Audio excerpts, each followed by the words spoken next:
Now, we saw there lots of opposition politicians, the government missing from those clips. Do you think this event was somewhat hijacked by opposition parties and being used for political point scoring a little bit? Well, what that shows is that the tension still runs very high in Marikana, and the governing party does not really have a rapport with the people there and what is happening on the ground.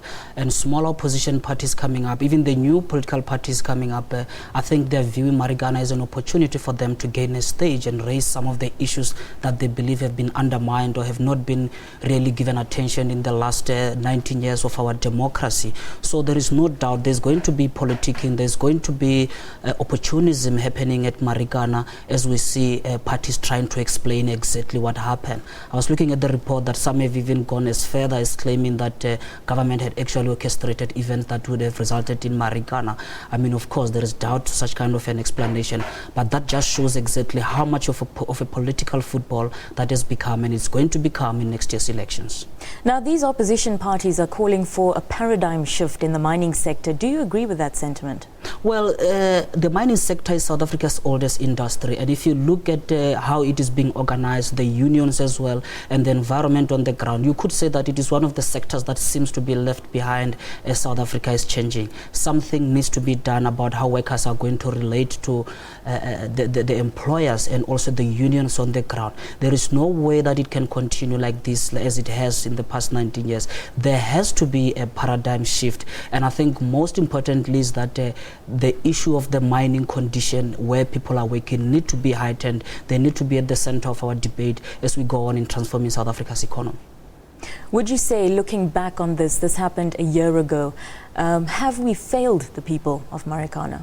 Well, there is no doubt. The biggest contribution that we have seen, explanation that has been emerging as to why did we have Marikana, is not just the question of what was happening on the shop floor. It is also the social tension and the economic tension that surround the area. You have people living in deplorable conditions, and yet they are in South Africa, in the industry that you could say it is at the forefront of South Africa's economy. Certainly, we have not done them justice. The NUM and Solidarity snubbing today's main address, what do you make of that? They are being sensitive to what has been happening on the floor, that there is a shift when it comes to affiliation to the labor unions. We know that there is a new labor union that has come in that seems to be gaining grounds, AMCU. That is something that itself amounts to almost a shift as to what is going to happen in the way in which the unions are being organized thereof. So I understand their frustrations, why they do not want to go there. Probably they are feeling that they will not be given a stage, or rather they will be lambasted when if they attend such kind of an event. It's better for them to stay out.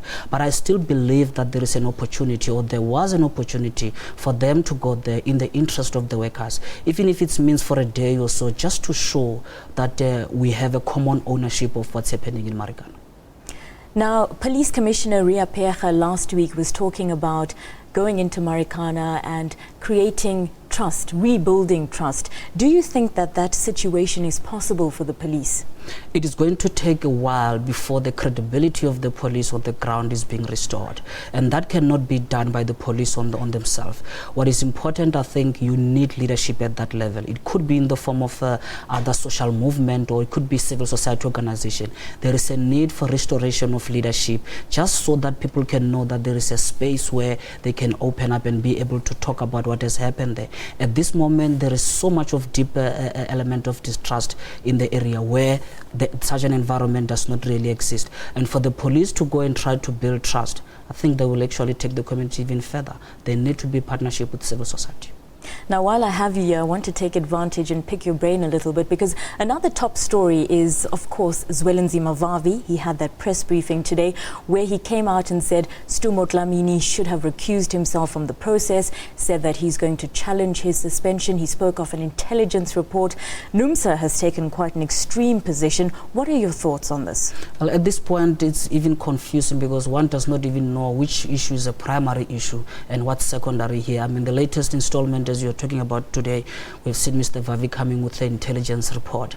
And I think what that shows, in my view, is that the internal processes of COSATU seems to be compromised, at least from the point of view of those who support Mr. Vavi.